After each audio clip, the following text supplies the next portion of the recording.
Haleluya, puji Tuhan, salam sejahtera bagi kita semua, keluarga besar GPDI LCD Magelang. Kita bersyukur kepada Tuhan, hari ini kita kembali menikmati kebenaran firman-Nya.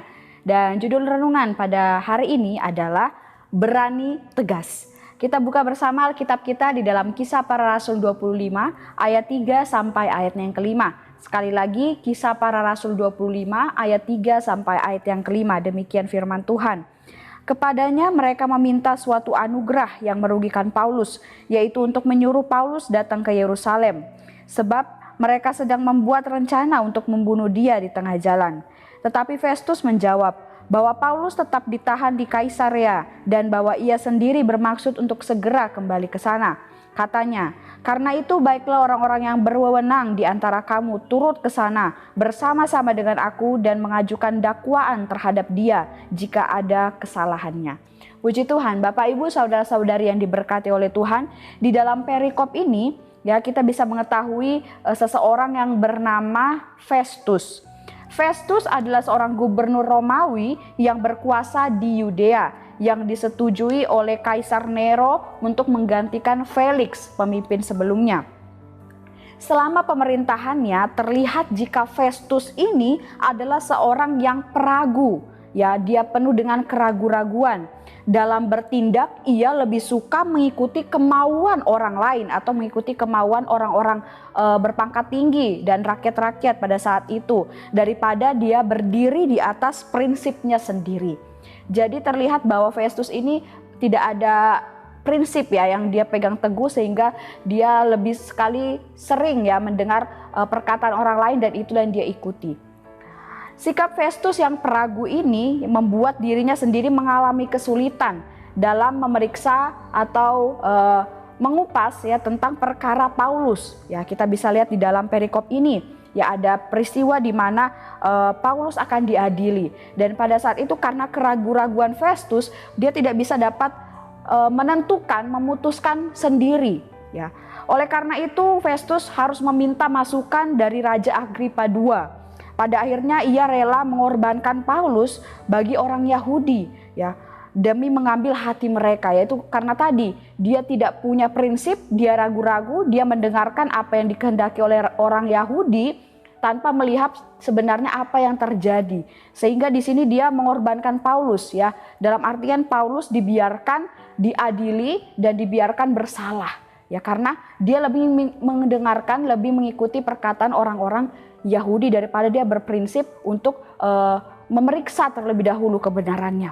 Nah, padahal kita tahu bersama bahwa di sini Paulus tidak bersalah. Orang Yahudi sendiri juga tidak dapat membuktikan sebenarnya apa kesalahan dari Paulus ini. Dan juga Festus pun sebenarnya juga pernah mengakui bahwa Paulus ini tidak bersalah. Tetapi karena keraguan-raguannya dia tidak dapat memutuskan. Ya, dia lebih mengikuti kehendak orang Yahudi, orang-orang penting pada saat itu. Padahal dia pun sudah mengetahui bahwa Paulus ini tidak bersalah. Banyak orang yang tahu tentang kebenaran, tetapi tidak menuruti kebenaran itu. Orang semacam inilah adalah orang yang peragu, orang yang penuh dengan keraguan-raguan. Dan dalam mengambil keputusan pun tidak akan didasarkan dengan kebenaran. Inilah yang terjadi dalam kehidupan Festus pada saat itu. Nah, Bapak Ibu saudara-saudari yang diberkati oleh Tuhan, dari kehidupan Festus ini kita mendapat sebuah peringatan, yaitu supaya kita berani tegas. Berani tegas dalam hal apa? Yaitu berani tegas dalam mengambil keputusan yang berdasarkan kebenaran. Berani memilih sesuatu yang sesuai dengan kebenaran. Apa yang harus kita lakukan sebagai umat-umat Tuhan ya, supaya kita dapat menjadi pribadi yang berani tegas di dalam memutuskan sesuatu sesuai dengan kebenaran? Yang pertama adalah kita harus mendalami kebenaran firman Tuhan terlebih dahulu. Firman Tuhan adalah landasan yang paten dan tidak dapat diganggu-gugat di dalam kita mengambil sebuah keputusan atau memilih sesuatu. Karena firman Tuhan adalah kebenaran sejati. Jadi jika kita ingin memilih sesuatu berdasarkan kebenaran, berarti kita harus menyelaraskannya dengan firman Tuhan, mengikuti sesuai dengan arahan firman Tuhan. Mazmur 119 ayat 105, firman Tuhan di sana berkata, "Firman-Mu itu pelita bagi kakiku dan terang bagi jalanku." Jika kita mengandalkan firman Tuhan, mendalami kebenaran firman Tuhan, mengerti jalan-jalan Tuhan melalui firman-Nya, maka firman-Nya akan menerangi jalan kita, membuka pikiran kita untuk dapat memilih mana yang terbaik, memutuskan mana yang terbaik sesuai dengan firman Tuhan. Oleh sebab itu kita harus benar-benar mendalami firman Tuhan itu, yaitu bisa kita lakukan dengan setia membaca kebenaran firman Tuhan, Alkitab, ya, membaca renungan, buku-buku renungan, ya, buku-buku rohani ataupun artikel-artikel rohani yang ada saat ini. Kemudian setialah untuk mendengarkan firman Tuhan juga melalui khotbah yang kita dengarkan di setiap ibadah, melalui renungan 79 yang kita bisa saksikan, dan juga melalui tayangan-tayangan rohani yang saat ini banyak kita dapatkan, ya, baik di sosial media dan di televisi. Kemudian juga kita harus setia merenungkan atau mempelajari kebenaran firman Tuhan itu melalui setiap pendalaman-pendalaman Alkitab. Ya, seperti saat ini di gereja kita, para remaja melakukan hal ini. Mereka melakukan pendalaman Alkitab setiap minggunya. Bapak Ibu juga bisa meminta pemahaman atau penjelasan kepada para hamba-hamba Tuhan supaya bisa lebih mengerti lagi setiap kebenaran firman Tuhan. Dan kemudian tentunya kita harus setia juga mempraktikkan, melakukan kebenaran firman Tuhan itu dalam bentuk tindakan dan perbuatan kita. Dan jika kita sudah mendalami setiap firman Tuhan ini, pasti kita akan berpikir, apakah keputusan yang saya ambil ini sesuai firman Tuhan? Apakah yang saya pilih ini sesuai dengan firman Tuhan? Nah, pikiran inilah yang harus kita tumbuhkan dalam diri kita, supaya kita selalu berjaga-jaga dan dapat memutuskan sesuatu atau memilih sesuatu dengan tepat sesuai dengan kebenaran firman Tuhan. Puji Tuhan. Kemudian hal yang kedua, supaya kita bisa menjadi pribadi yang berani tegas dalam memutuskan sesuatu sesuai dengan firman Tuhan, yaitu adalah tentunya kita berdoa, minta hikmat daripada Tuhan. Selain kita mendalami dan mempelajari firman-Nya, kita juga harus langsung meminta kepada Tuhan. Ya, meminta apa? Ya, tentunya kita meminta hikmat supaya kita dapat memutuskan sesuatu sesuai dengan firman Tuhan yang sudah kita dalami tadi. Karena kita tidak dapat mengandalkan kekuatan kita sendiri, Bapak Ibu. Kita tidak dapat mengandalkan kepandaian kita, pengetahuan kita. Semuanya harus kita serahkan kepada Tuhan, dan Tuhan yang akan memampukan kita melalui hikmat yang Dia berikan kepada kita. Cara kita meminta kepada Tuhan adalah dengan melalui doa. Semakin sering kita berdoa kepada Tuhan, semakin kita mengerti kehendak-Nya dalam kehidupan kita, termasuk dalam keputusan apa saja yang harus kita ambil, hal apa saja yang harus kita pilih. Kita bisa mengerti apa pilihan terbaik saat kita dekat dengan Tuhan, karena Tuhan yang akan memberikan pengertiannya, hikmat-Nya dalam kehidupan kita. Yakobus 1 ayat 5 firman Tuhan berkata, tetapi apabila di antara kamu ada yang kekurangan hikmat, hendaklah ia memintanya kepada Allah yang memberikan kepada semua orang dengan murah hati dan dengan tidak membangkit-bangkit, maka hal itu akan diberikan kepadanya. Nah, firman Tuhan berkata, jika kita kekurangan hikmat, kita perlu hikmat, minta kepada Bapa, dan mintalah melalui doa kita, maka Bapa yang akan memberikannya kepada kita.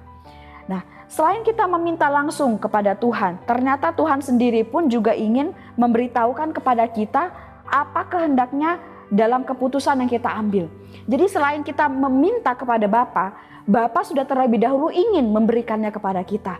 Jadi tinggal bagaimana kita mau mengambil respon untuk meminta kepada Bapa, dan Bapa pasti akan memberikannya. Seperti firman Tuhan berkata di dalam Mazmur 32 ayat yang ke-8. Aku hendak mengajar dan menunjukkan kepadamu jalan yang harus kau tempuh. Aku hendak memberi nasihat, mataku tertuju kepadamu. Ini firman Allah.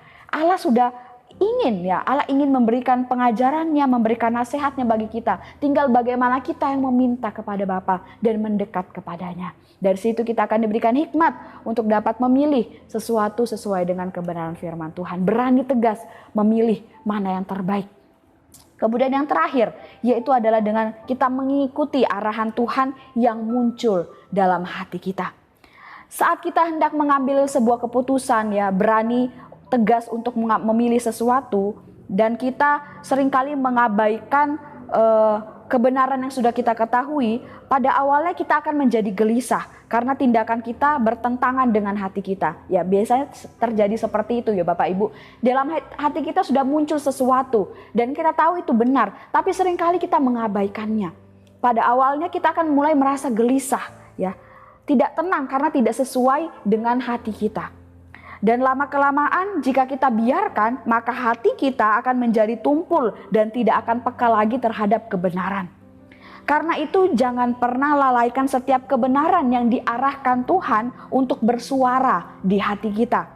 Ketika kita akan mengambil sebuah keputusan atau menentukan suatu pilihan. Ini adalah hasil dari pendalaman Alkitab dan doa yang sudah kita lakukan tadi. Yaitu di dalam hati kita akan muncul suatu dorongan untuk menentukan, memilih mana yang terbaik. Ya. Oleh sebab itu mari kita mau perdalam kebenaran firman Tuhan dalam hati kita, terus berdoa minta hikmat kepada Tuhan supaya di dalam hati kita ini muncul sebuah kebenaran dan kita bisa mengikuti suara hati kita. Ketika kita hendak memilih sesuatu, menentukan sesuatu, kita berani tegas untuk memilih mana yang terbaik yang daripada Tuhan. Puji Tuhan, Tuhan Yesus memberkati kita semua. Kiranya renungan hari ini menjadi kekuatan berkat bagi Bapak Ibu, saudara-saudari semua. Jadi saat kita mendengarkan firman Tuhan ini, mari kita mau berani tegas, memilih menentukan segala sesuatu sesuai dengan firman Tuhan. Karena ada firman Tuhan itu dalam kehidupan kita, kita sudah berdoa kepada Tuhan meminta hikmat dan ada arahan yang muncul di dalam hati kita. Oleh sebab itu jangan lagi takut mengambil keputusan, tapi beranilah, tegaslah dalam mengambil keputusan karena kita mendasarkannya dengan kebenaran firman Tuhan. Puji Tuhan, mari kita sama-sama akhiri renungan ini dengan berdoa.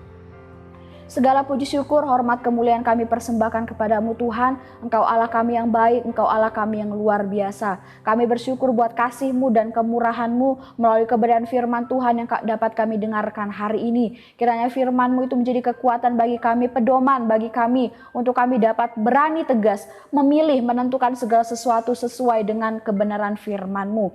Terima kasih Yesus, terima kasih Bapa. Engkau memberkati setiap keluarga besar GPDI El Shaddai Magelang yang ada. Terima kasih Tuhan. Terima kasih karena keluarga besar GPDI El Shaddai Magelang mempunyai imam besar agung yang telah melintasi semua langit, yaitu Yesus Anak Allah. Kiranya kami teguh berpegang pada pengakuan iman itu. Kami aminkan kebenaran firman-Mu ini dalam kehidupan kami Tuhan. Terima kasih Yesus, kami sudah terima kebenaran firman-Mu dengan penuh sukacita. Dalam nama Tuhan Yesus, haleluya. Amin.